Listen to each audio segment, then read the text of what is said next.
ধূপধৰাৰ খাদ্য বিষক্ৰিয়াত আক্ৰান্ত মহিলাৰ মৃত্যুৰ পিছতে এতিয়া পোহৰলৈ আহিছে এক চাঞ্চল্যকৰ তথ্য। মৰিয়ামপুৰৰ এঘৰৰ শ্ৰাদ্ধত চালানী মাছ খাই অসুস্থ হৈ পৰিছিল 2 শতাধিক লোক আৰু এই মাছ আহিছিল বৰপেটাৰ পৰা।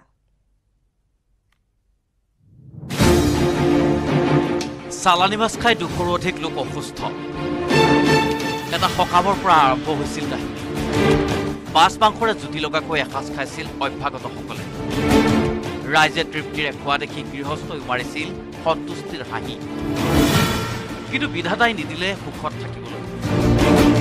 ভোজ ভাত খাই ঘৰলৈ যোৱাৰ পিছতে এজন এজনকৈ প্ৰায় 200 মানুহ অসুস্থ হৈ পৰিল। সব কৈছে যিকোনো মাছটো খাইছে সেইগিলাকো হৈছে। টোটেল মানুহ 200 মান হ'ব অসুস্থ হোৱা। 200ৰ ওপৰত হ'ব লাগে। বৰপেটাৰ মাছেৰে ৰান্ধিছিল ভোজ।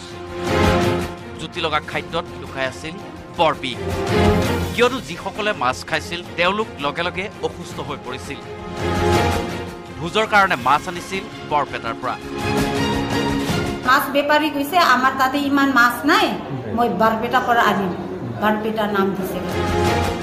চালানী মাছ খোৱাৰ পিছতেই অসুস্থ হৈ পৰিছিল একাংশ লোক।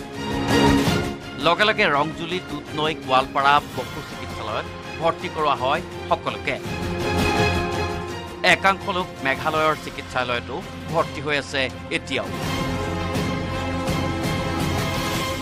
যিবিলাকে মাছ খাইছে তেওঁলোকৰ বেছি কৰি হোৱা দেখা গৈছে আৰু যিবিলাকে মাছ খোৱা নাছিলে, দালি বা নিৰামিষ খাইছিলে তেওঁলোকৰ হোৱা নাই, বা কিছুমানে ভাতো খোৱা নাই কিন্তু মাছ এপিচ খাইছিলে তেওঁলোকৰ হোৱা দেখা গৈছে। যে ইয়াৰ পৰা ধাৰণা কৰিছোঁ যে হয়তো মাছতে কিবা বীজাণু সোমাইছিলে। Kali model hospital, Rongjuli CHC, Dudhnoi FRU, Goalpara civil হস্পিটেলত আমাৰ প্ৰায় 110 গৰাকীমান ৰোগী ভৰ্তি হৈ আছে। ফৰ্মেলিন দিয়া আছিল নেকি মাছত? মাছৰ নমুনা ইতিমধ্যে সংগ্ৰহ কৰিছে আৰক্ষীয়ে। এই মাছটো এনেকে ফ্ৰাই কৰি কিনে এনেকে যেতিয়া আমি ভাত খাং এক কুচ ভাত খাওয়াতে ই মাছ এনেকে খাব খোজে কিবা গন্ধ আছে। এসেন্ট আৰু এই কিবা কলফিন কয় আমাৰ কলফিন ইটা। তাৰপিছত এনেকে খাওয়াতে গুদুলাটো গোটেই ঘৰত গিছে। ঘৰত যাওয়াতে কি হৈছে কাৰোবাক পেটটো বি, মাথা বি, বমি, হাগা এনেকে হৈ কিনে গোটেই পেচেণ্টটো আমাৰ মিছনৰ হস্পিটেলত ফাৰ্ষ্ট এড দিছে। অসমত